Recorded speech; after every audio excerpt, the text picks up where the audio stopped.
Welcome to another episode of Sanctuary Radio. This is a podcast brought to you by Sanctuary Recovery Centers. Our mission is to break the stigma surrounding addiction, to empower others to live addiction-free lives, providing hope to those who suffer from addiction and offer continued care and true healing. All right, here we go. Another episode, Sanctuary Radio. Super excited about this one. Oh, we're excited about this, and my co-host Haley is here. What's up, everybody? I mean, you're back. I'm back. I mean, it's good to see you. Thank you. I mean, it feels like it's been forever. It has felt that way. I've been a little homesick, I'm not going to lie. A little homesick? Like on a scale of 1 to 10, what are we talking? I would say like a 4 or 5 maybe. Oh, that's not too bad. Yeah. Because I've been a 10 before. Yeah, I bet. Super homesick. I was going to say. Yeah, it's been bad. And so on our episode today, we have Alan Weaver, 7 Arrows Recovery, Business Development. Welcome, Alan, to the show. Thank you very much, Jason. Haley, I'm glad you're here. Me too. Welcome home. Thank you. Home away from home. Home away from home. So, you work for 7 Arrows, and I want to, take the opportunity really for you just to start and end the podcast with talking about 7 Arrows and what you guys do. It's equine therapy you guys got going on over there? It's residential treatment, 45 to 90 days. We're located at the base of the Swiss Elm Mountains in southern Arizona. It's a 45 to 90-day program. We do utilize equine-assisted learning throughout the residential treatment process, okay? Each client is paired with a horse that they will work with, ride, kind of build a connection with. It goes a little bit further than like traditional equine therapy because you are with your horse from the beginning of your treatment versus them just coming like once or twice, a month doing equine therapy. So you get to name the horse and everything. The horse is already named. Oh, the horse is already named. Yeah. Oh, okay. I don't know. You said from the beginning. Horses are drawn to energy, and so that's like the whole point of equine therapy is, through your energy, you can, make the horse listen and, right? Am I getting the gist of it? That's right. I mean, basic equine stuff just that I've learned. Apparently sounds so basic to me. Jason's so confused right now. Okay. It's not very basic. It confuses me sometimes too, and that's kind of where you start to build a relationship with the horse because they can feel that. They can feel your fear. They can feel your anxiety. They can feel your anger. That's why when you get on a horse, you have to be calm, or else you will get bucked off. We had this one horse that we used to put our friends on just for fun. For fun. We knew that they would feel their anxiety, and she was going to buck them off. Like it was. We were Jason terrible little kids. Yeah, I would probably get bucked off. I don't know. We were mean little kids, so. Yeah. Right. Well, okay. So we got all going on over there at 7 Arrows, and you guys offer a ton of different levels of care, and and so what exactly do you do for 7 Arrows? Let's first start there. That's a great question, and I'm glad to present that a little bit. What I do is business development, and my focus is basically to show people like, hey, we're here to help. We're here to stay.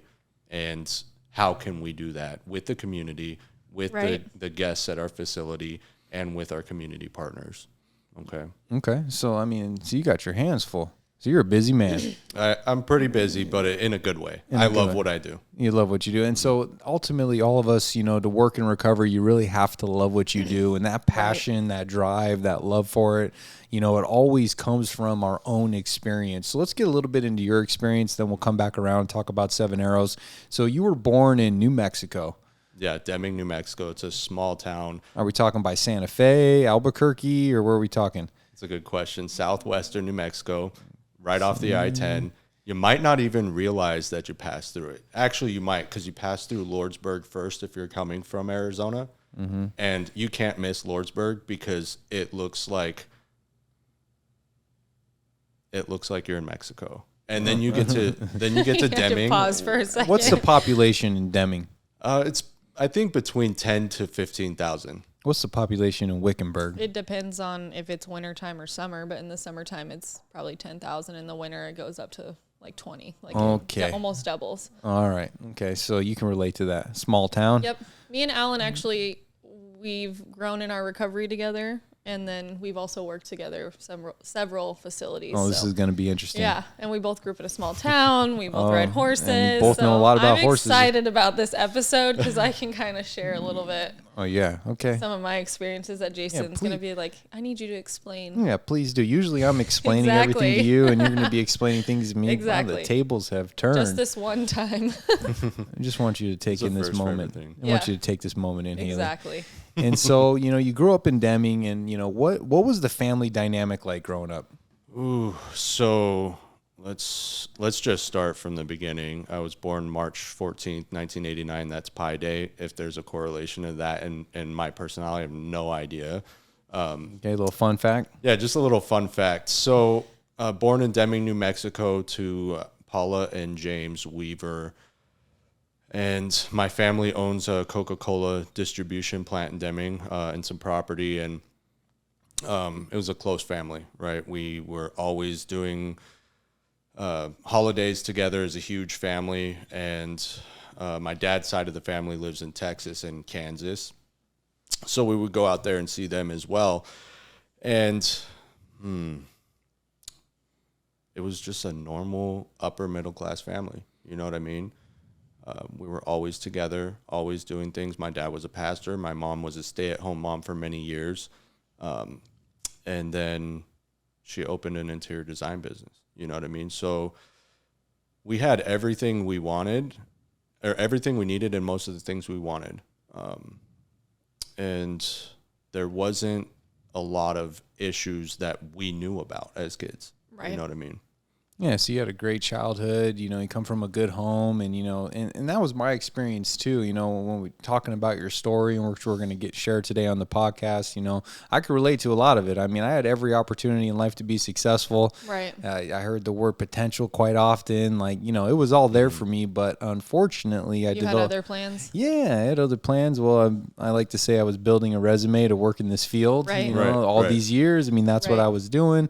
And not even knowing that's what you're doing, right? Well, I tell my mom that, and she's like, it's still too soon. She don't want to hear that shit. It's not funny at all. Nah, it's not funny. It's not funny to mom and dad still, but so everything was good for you, and but dad got sick when you were young, and yeah. When I was about 8 or 9 years old, he had a stroke. And it's funny how it happened. He actually broke his ankle at work. He was managing a warehouse in Phoenix, and he fell through the floor, broke his ankle, and at the hospital, he caught a staph infection. So while he was recovering from that, of course, he was very sick. He got out of bed and fell, and he had a stroke. So I was actually at the dentist, and I got sick at the dentist, and I threw up, which was common. I had a bad gag reflex. They'd put those things in my cheek to take x-rays. And I went home, and as soon as we walked in the door, I hadn't made it 4 or 5 steps in, I heard this loud thump. Our housekeeper was at the house, and she was going to watch me while my mom went back to work. So I ran upstairs knowing my dad is home sick, and he was right in between their bed and the armoire where the TV's at. And he was laying on the ground on his side. And all he was saying was like food and help. You know what I mean? And we knew he was sick. We knew he wasn't eating very well. He also struggled with obesity. So it's all of these different things, the staph infection, combination, right? The obesity and the stroke, all and a blood clot, all culminating into this unfortunate turn of events that turned into like a domino effect of loss and grief on my entire family. You know what I mean? Yeah, and the loss and the grief as we continue to get into your story, Right. I mean, that snowballs as well. I mean, it is an ongoing theme. And, when we think about our drug problems and addiction issues, it all stems from trauma and grief and loss and negative emotions Right. and guilt and shame, embarrassment, remorse, regret. I mean, that is the reasons why we want to change the way we feel, and drugs and alcohol become the solution. But you grew up in New Mexico, and then you come back to AZ, and you moved around a lot. What are some of the cities you lived in AZ? Yeah, that's. I mean, I couldn't even keep track of it.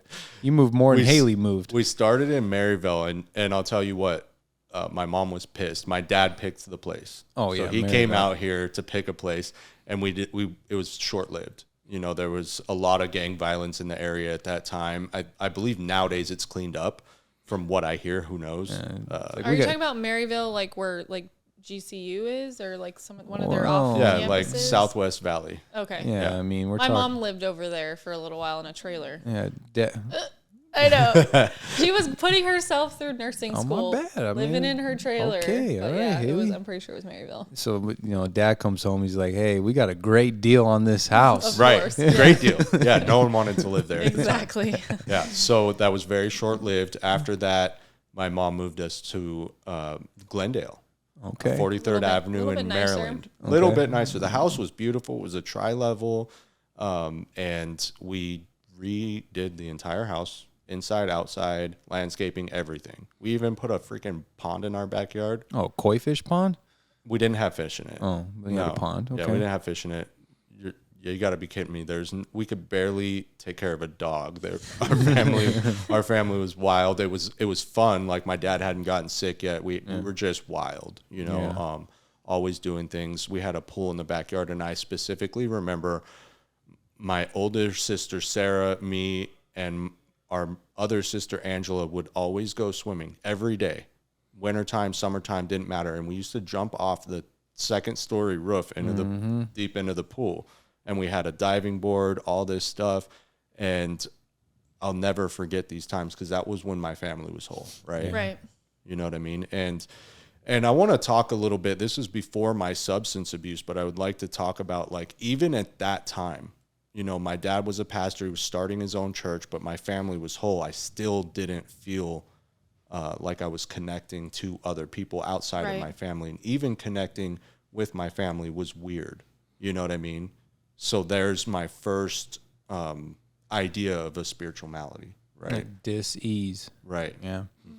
And so, when you start to think, now it's crazy how when, we start to work a program of recovery and ultimately all we gain is awareness, and then we could look back over our history and our childhood and we think about everything and how it all played into what ultimately leads to full-blown chronic addiction. And then you live there for a while and you move to North Phoenix. I mean, we lived in the same neighborhood. Right. Cactus Cobras, shout out. The Cobras. Alumni. That's my I couldn't wait for an episode to shout out my school on there. And so you actually grew up on 6th, 7th Avenue in Peoria during this period of time. And, most people start out using like weed and stuff, but you went full throttle out the gate. So why don't you talk a little bit about what it was like for you to start experimenting with drugs and the progression, how it happened so quickly, because the consequences also happen quickly for you as well. Mm-hmm. But why don't you share what it was like getting started, changing the way you feel by using substances? So I'm going to first mention you were right. You did confuse the areas a little bit. I went to North Phoenix before Peoria. Oh, okay. Yeah, and that's okay. I'm confused. That's okay. You admittedly said you were going to get confused about Dang, it. Jason, you dropped the ball. We moved a lot. So there's a lot of North them. Phoenix, I was going to, it's right next to Bear Goldwater. I forget the name of the middle school.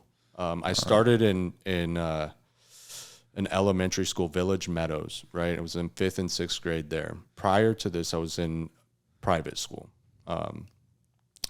And so my first public school experience, and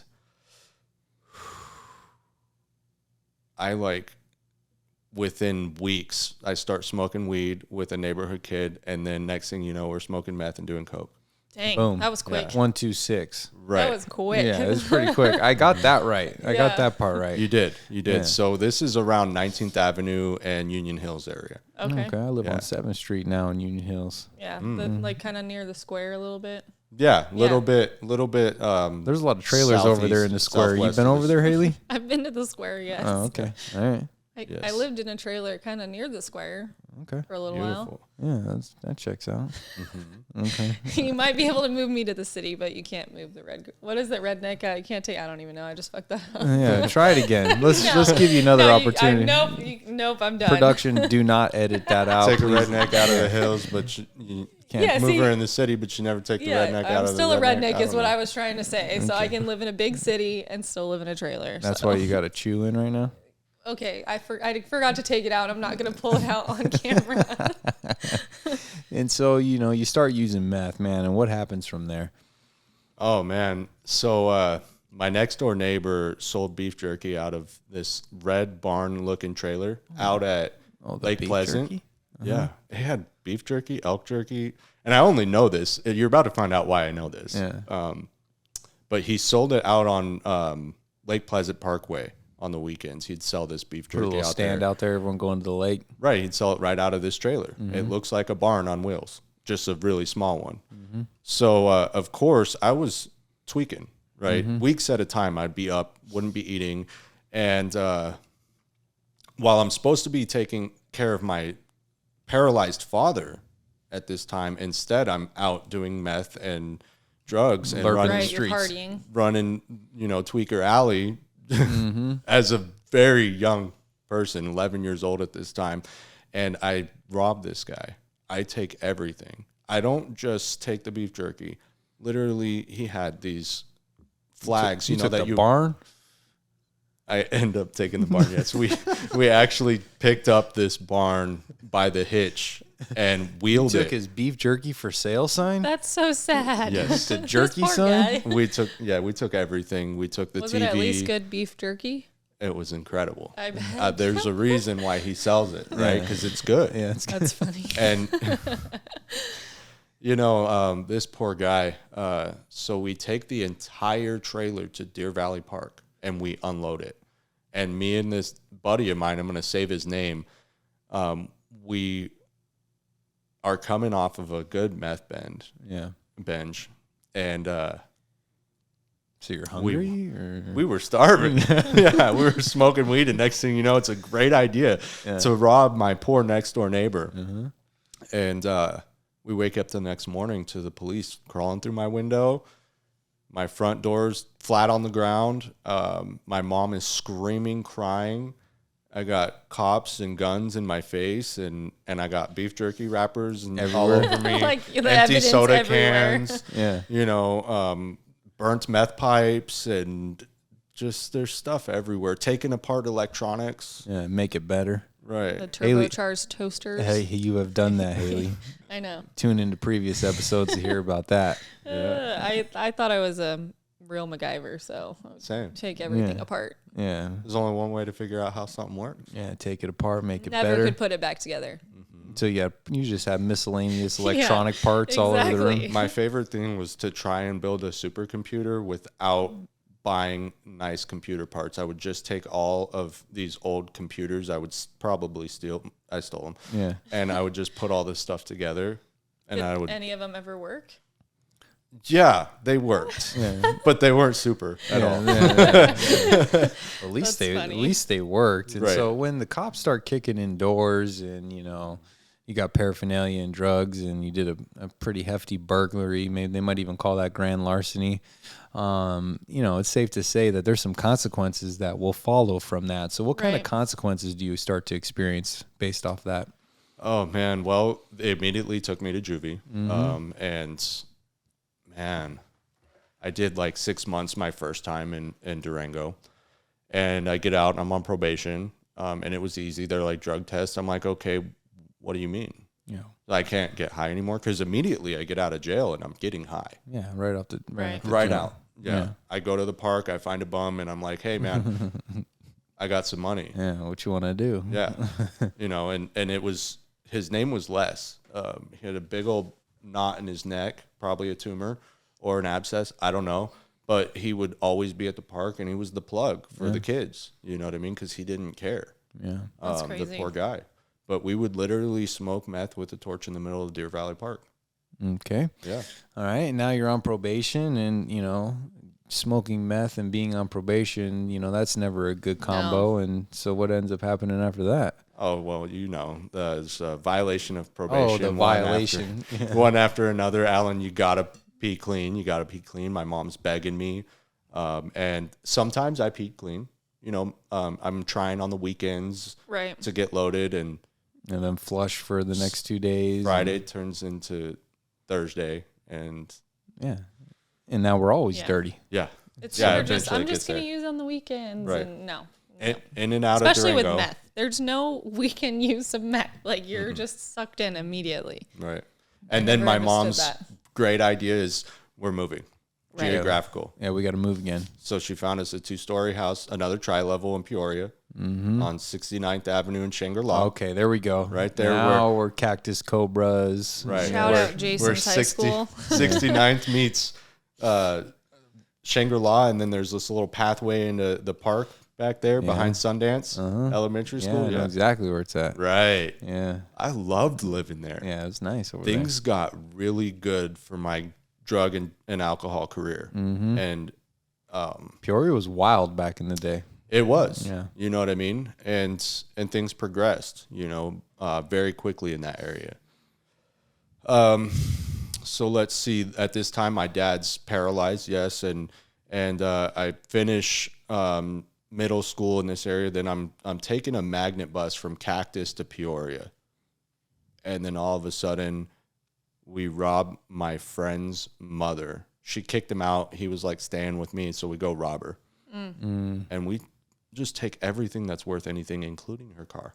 Okay, yeah, we're gonna Wow. need the car. So there's a It couple. was- There's a couple felonies right there. Right. It wasn't the first car we stole either. Yeah. It was like Right. a string of cars. Yeah. Right. She was just one of the victims, right?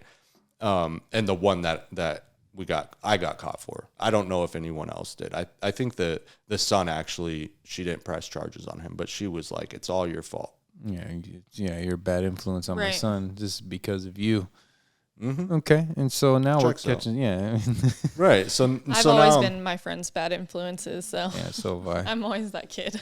So now I'm like caught red-handed. You know what I mean? I got all this stuff under my bed in our shed at the house, and I decide I want to give my girlfriend at the time, the poor girl, a ring that we stole from his mom. I'm like, yeah, we're gonna get married, and I'm not in high school anymore. I'm in jail again. Yeah, I'm back in jail. And they're throwing the book at me. I'm waiting 6 months in Durango to go do a year in Adobe Mountain. And then when I'm, getting ready to be released from Adobe Mountain, I'm like, hey, look, the last few times I got released, I just got loaded. Like I can't stop doing meth. Right. Yeah, I got a problem here. And I like to steal stuff to do meth, yeah, to it pay goes for it. together. Yeah, Right. And so they put me in a 6-month treatment center. And again, while I'm in treatment, I have no idea about this, but my entire family is planning another geographical for me.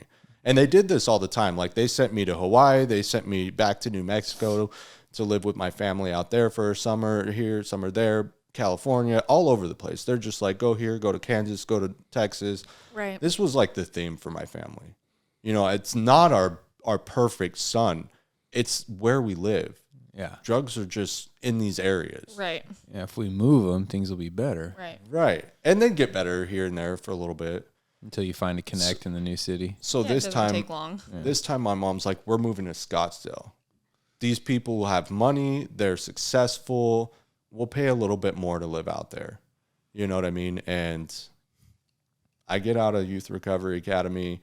I'm 2 years incarcerated. I'm ready to go to my first day of high school. I have no idea where I'm at. The roads are no longer on square blocks. Yeah. Right. Out here, the roads are windy. There's mountains. Oh, yeah. There's coyotes and You're in North Scottsdale. right. And I'm like, I get my Sony Discman. Oh, the yellow one. Did you have the yellow one? No, it was like dark blue Okay. with a chrome W on it.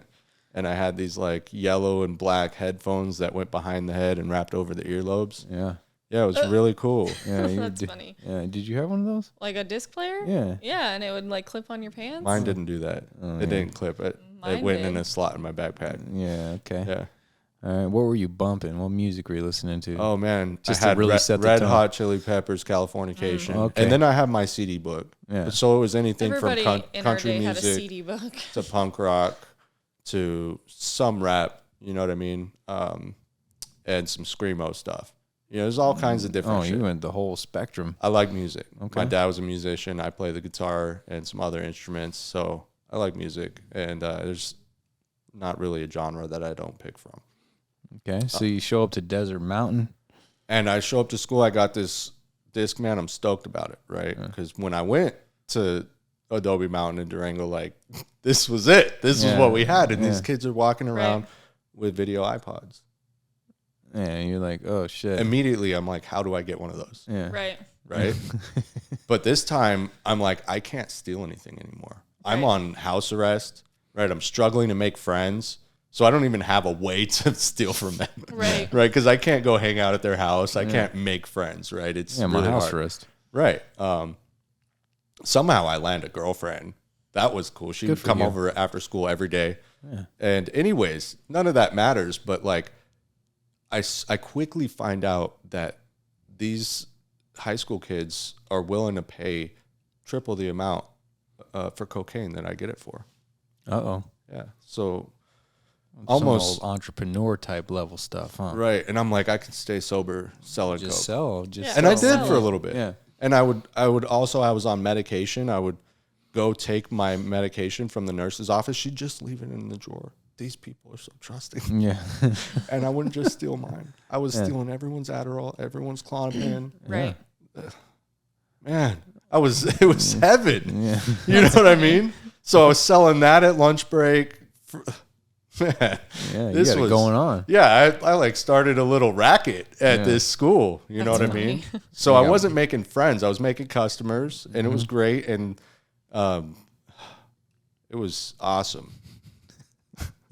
They got a lot of money over there at North Scottsdale. I was gonna say you probably were balling. Yeah, they weren't selling them Wickenburg prices. It's the same in Wickenburg because you have to drive from Phoenix, and so making that drive, the price goes up.